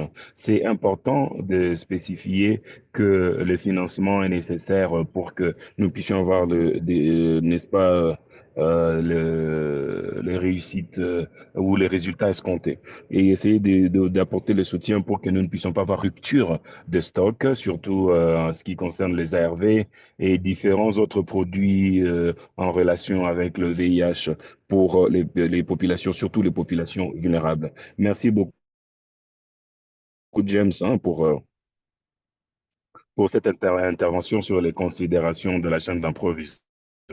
Je voudrais maintenant donner la parole à Savi pour certaines considérations en matière de suivi et évaluation. Il y a eu un investissement substantiel pour renforcer le VIH dans le programme de VIH dans les 20 ans, 25 ans passés. Et nous nous fions sur ce programme pour avoir des réactions. Quelle est votre réaction?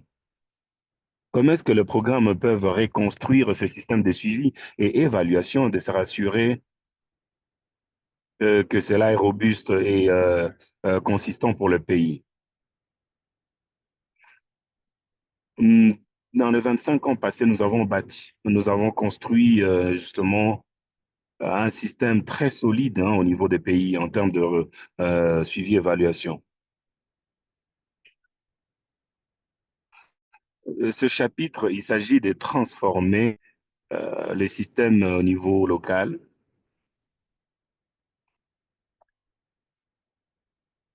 continuer à considérer que le VIH est une question prioritaire au niveau de différents pays.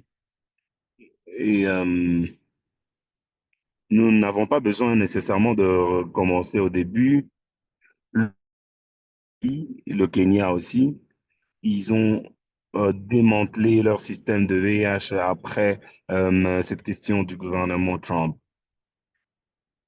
Alors, ceci demande que le VIH, nous voulons juste nous rassurer que le VIH demeure visible dans différents écosystèmes.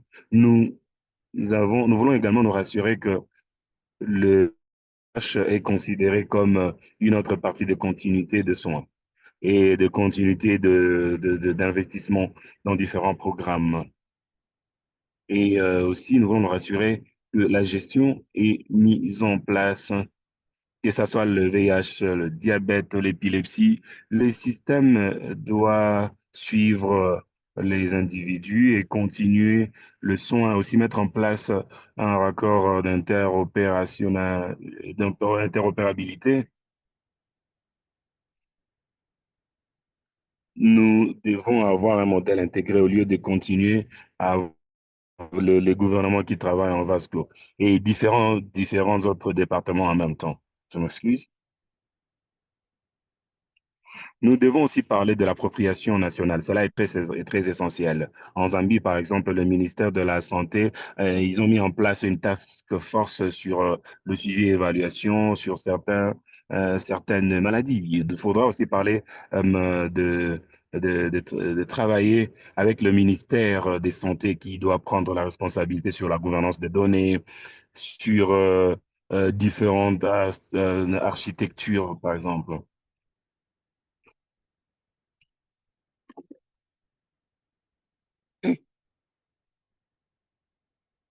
Le budget domestique,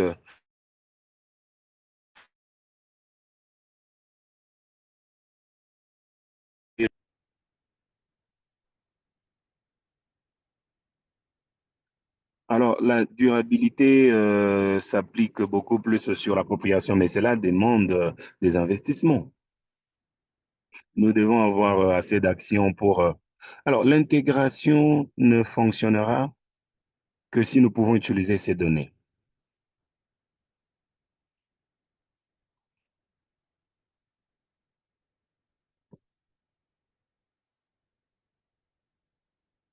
Nous devons avoir assez de capacités. Nous devons aussi avoir un réseau de formation de formateurs. C'est quelque chose déjà qui se passe au niveau de Mozambique et du Nigeria. Et ceci nous aide à faire une révision des données et améliorer la prestation de services pour les enfants et pour les adolescents.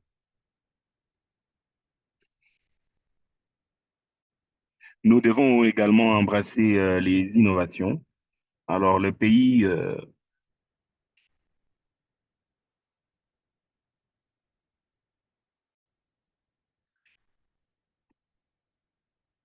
alors, ceci nous aide à avoir, n'est-ce pas, de réactions positives sur cette question d'intégration et voir comment cela est structuré. Nous devons savoir que nous sommes en train de travailler pour, n'est-ce pas, aider les enfants. Alors, nous avons besoin de collègues données au niveau local, par exemple. Alors, tous ces différents systèmes nous aideront à connecter toutes ces maladies et différents secteurs. Et nous pouvons aligner le suivi à travers le VIH, la nutrition, l'immunisation. Nous allons construire des systèmes qui sont capables d'attirer, n'est-ce pas, différents investissements pour des résultats positifs.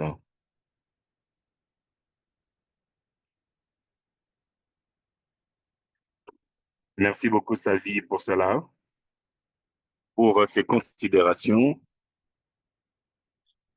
Je vais vous poser une dernière question. La qualité de données est très importante, mais cela coûte très cher pour le maintenir. Comment est-ce que vous allez prioriser les indicateurs et optimiser la collecte de données et l'utilisation des données dans un modèle intégré afin de continuer à faire le suivi justement des mesures, des progrès en ce qui concerne le VIH? Nous savons tous que les données de qualité coûtent très cher. Euh, les membres sont en train, les différents membres sont en train de prioriser. Euh, il y a quelques stratégies que je pourrais partager avec vous.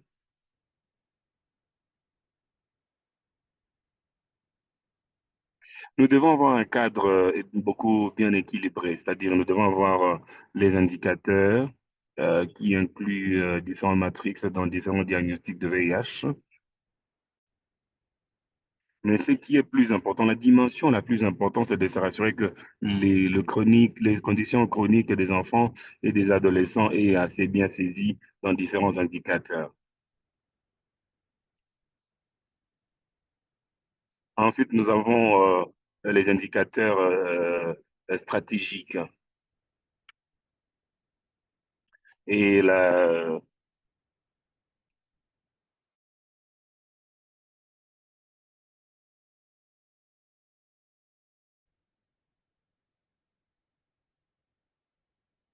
Et nous devons aussi souligner la question des collectes de données numériques hein, avec différents dispositifs pour cette question de collecte de données. Cela pourra nous aider à utiliser les données collectées et aussi améliorer la qualité de ces données. Nous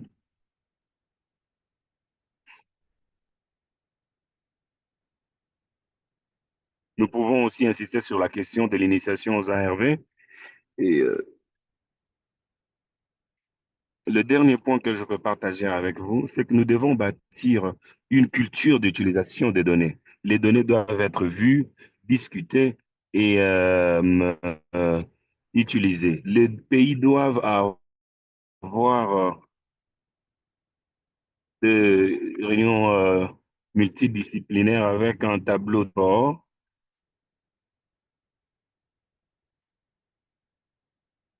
Euh, nous devons également savoir comment interpréter les données que nous sommes en train de collecter. Et la supervision est aussi très importante.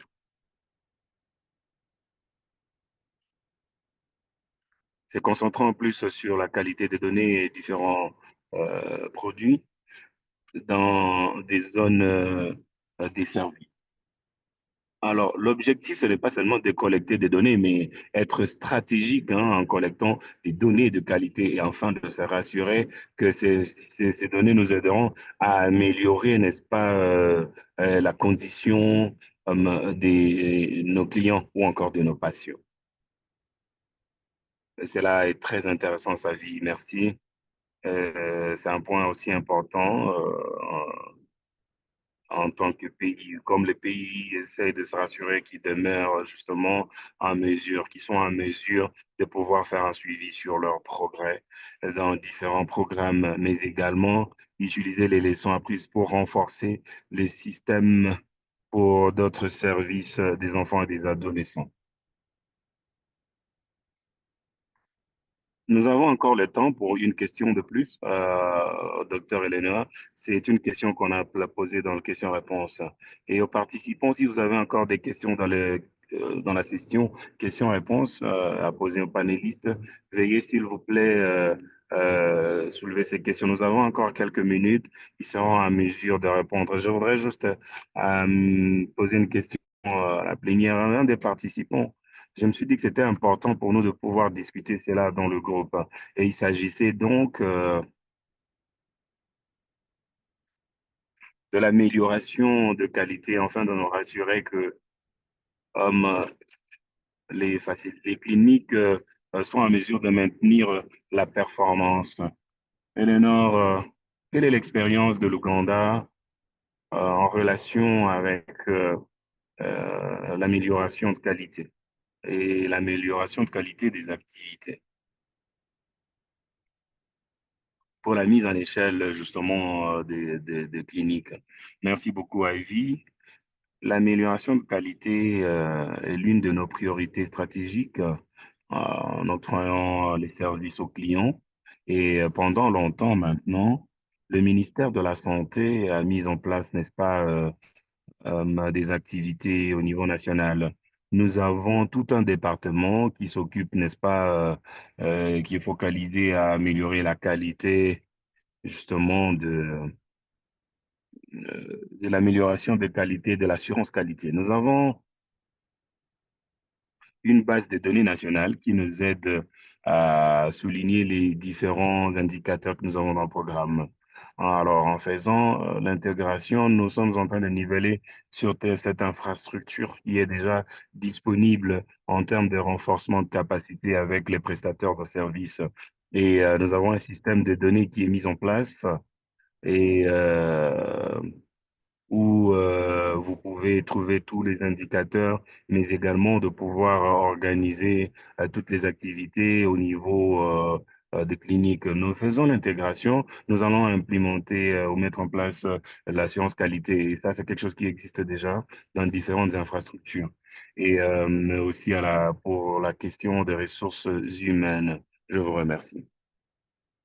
Je voulais également rapidement ajouter un élément. Au niveau du ministère de la Santé, nous avons organisé un forum de collaboration et d'apprentissage où nous travaillons avec les ministères de la Santé pour le partage de bonnes pratiques. Nous avons des séances ou encore de formations virtuelles. Alors, nous aimerions vous inviter. Vous pouvez avoir plus d'informations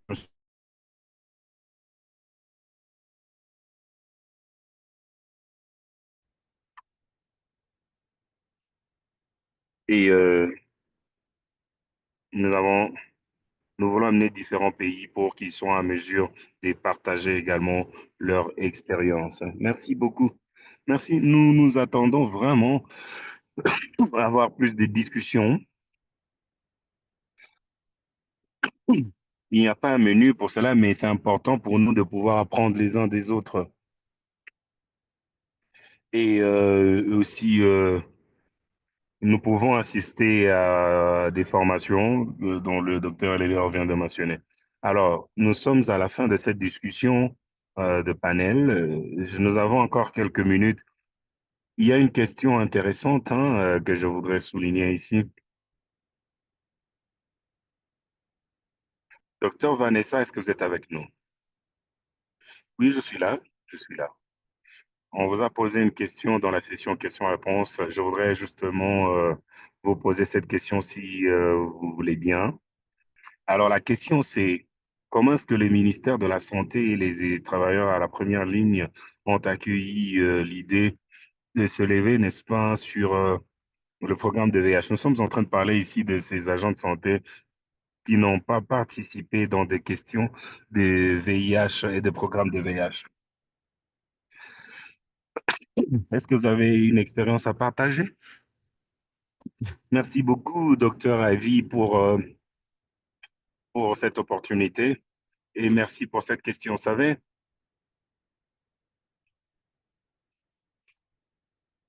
parfois, nous nous posons des questions sur ce que nous devons faire et ce que nous voulons faire. Il y a assez, nous voulons placer le prestataire de services en premier lieu avec le ministère de la Santé. Mais une des choses que nous avons trouvées est que lorsque vous les mettez ensemble,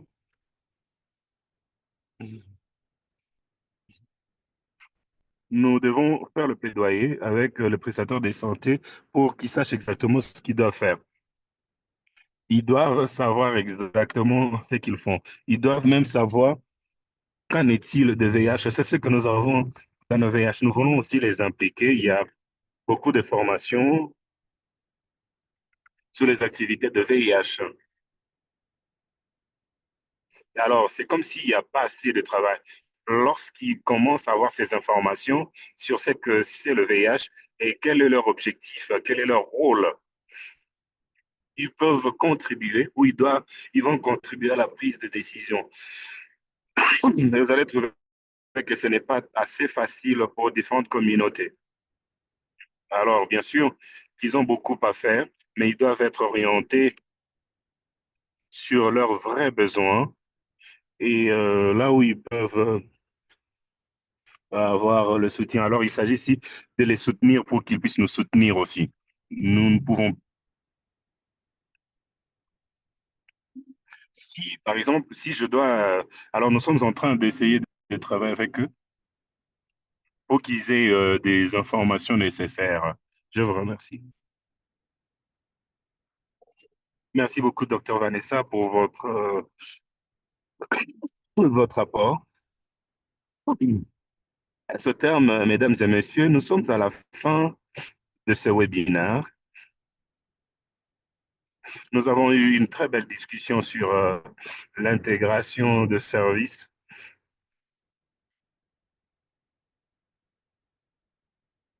Nous sommes tous dans une phase d'apprentissage. Nous, tous les différents pays se trouvent dans différents contextes, mais nous devons tous identifier les opportunités. Nous avons eu deux exemples où il y a des innovations dans différents paramètres. Et nous voulons également encourager, ce qui est encourageant ici, c'est que les pays ont déjà ces plans et ces expériences en ce qui concerne l'intégration. C'est juste une question de les opérationnaliser et faire la mise en échelle. Ensuite, bien suivre n'est-ce pas, l'agenda de l'intégration. Ça, c'est juste l'une des discussions que nous avons en prenant tous ensemble. Et c'est les nouvelles normes, c'est de cette manière que nous allons fonctionner. Nous sommes en train de voir comment nous allons partager plus d'exemples dans différents paramètres. Merci beaucoup à tous les participants. Merci de votre présence. Merci d'avoir participé à cette discussion. J'aimerais également remercier nos, nos intervenants des différents pays et avec justement leurs expériences. Merci également à PATA d'avoir partagé, d'avoir facilité et partagé et soutenu avec l'interprétation pour ce webinaire. Merci également à nos partenaires EcoIndia de nous avoir soutenus pour ce webinaire. Je vous remercie. Et merci à tous nos intervenants et à tous nos participants.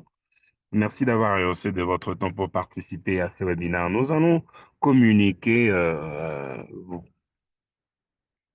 sur le prochain webinaire et le sujet cette année en les planifiant avec attention et avec stratégie. Mais les priorités à discuter. Et une fois de plus, j'aimerais remercier tout le monde. Et nous allons nous revoir encore très prochainement au prochain, à la prochaine réunion euh, de PATA. Merci beaucoup et passez une journée bénie. Merci et au revoir. Merci.